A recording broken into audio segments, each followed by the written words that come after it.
Welcome to this review of two NECA figures, the Terminator Plasma Rifle T-800 on the left and the Endoskeleton Heavy Gunner on the right. Both of these are taken from the 1993 video game Robocop vs. Terminator. For this review, we'll start off obviously with the box. As many of you know, I'm not too big on boxing because I believe a lot of toys are meant to come out of their boxes. While some may not, these definitely are. So here we go. You have the basic boxing, the front, the side, and I love the back. Why do I love the back so much? It's plain, it's simple, it is to the point. Gotta love that type of packaging. And there you have it. There's a box. Now, let's get to the actual figures. The first figure out of the box is the battle damaged T-800. And what has come to be expected from the folks at NECA, it looks great. Unfortunately, NECA is also known to produce figures that do not stand very well on their own, and that is why the doll stand is there. Now there are holes at the bottom of the feet, as with most of NECA's figures, that allow you to purchase a separate base to keep them from falling over.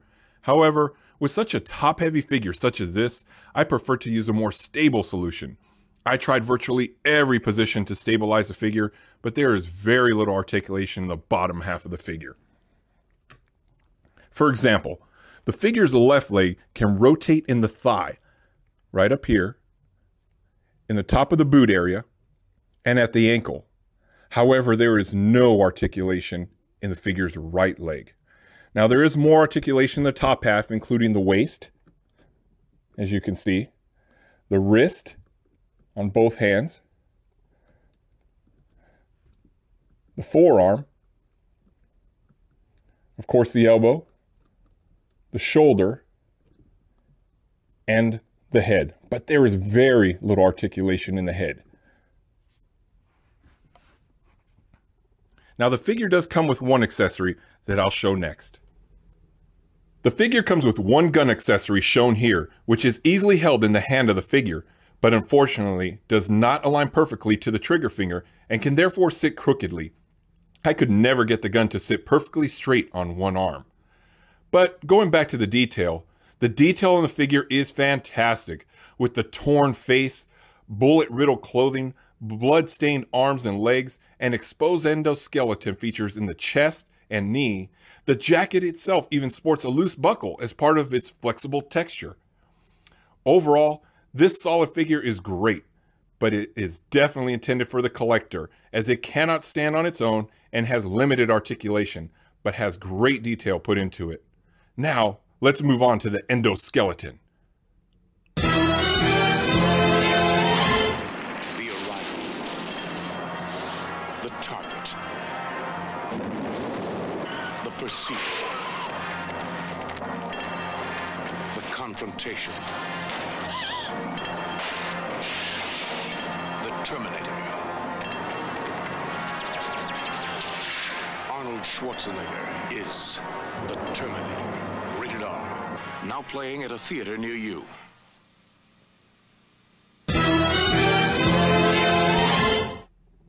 I have been looking for the right endoskeleton for my collection, and this is the best looking one I have found for the right price. While this edition may not sport the shiny chrome that the robotic character is known for, it is representative of the video game on-screen presence. Looking like it has seen its fair share of battle, the Endoskeleton sports a gray and silver tones with menacing red eyes.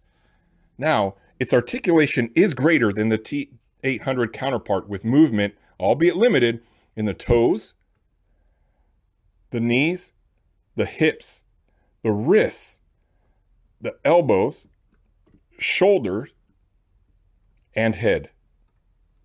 The molding itself is greatly detailed, and paint application in strategic locations help to further define it. The back of the figure even has two flaps that can be opened or closed to further show the inner workings of the endoskeleton. One of the details I like the most on the figure is the shock absorber type parts located on the inner elbow and waist. They actually function, and it makes it have that mechanical feel for the figure. Notice as I move these parts that the posts go in and out of its cylinder enclosure.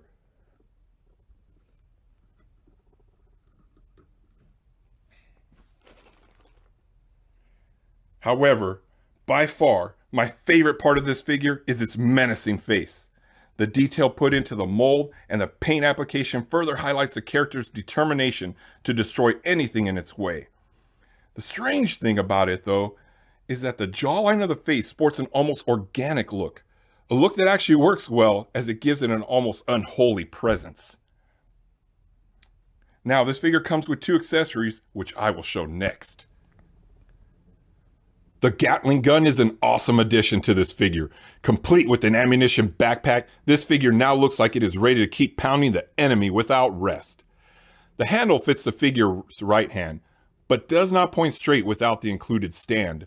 While the stand does keep the gun level, and the figure level without using a doll stand, it can be difficult to position itself on it as the gun basically sits right on top of the stand.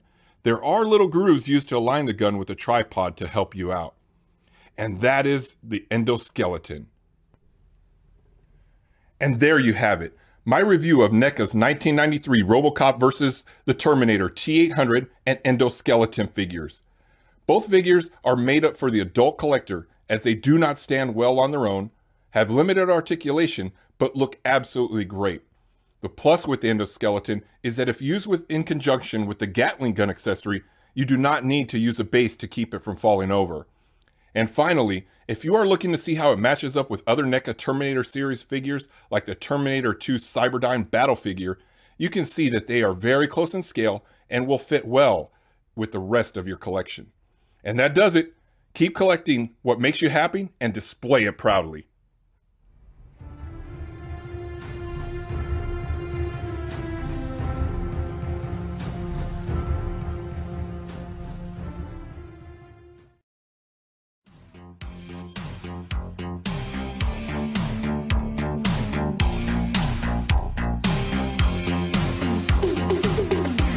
Hi guys, you remember T-Bob from the Mask cartoon series? He was Scott Tracker's robot scooter buddy. I always wanted a real T-Bob. How about you guys? You remember?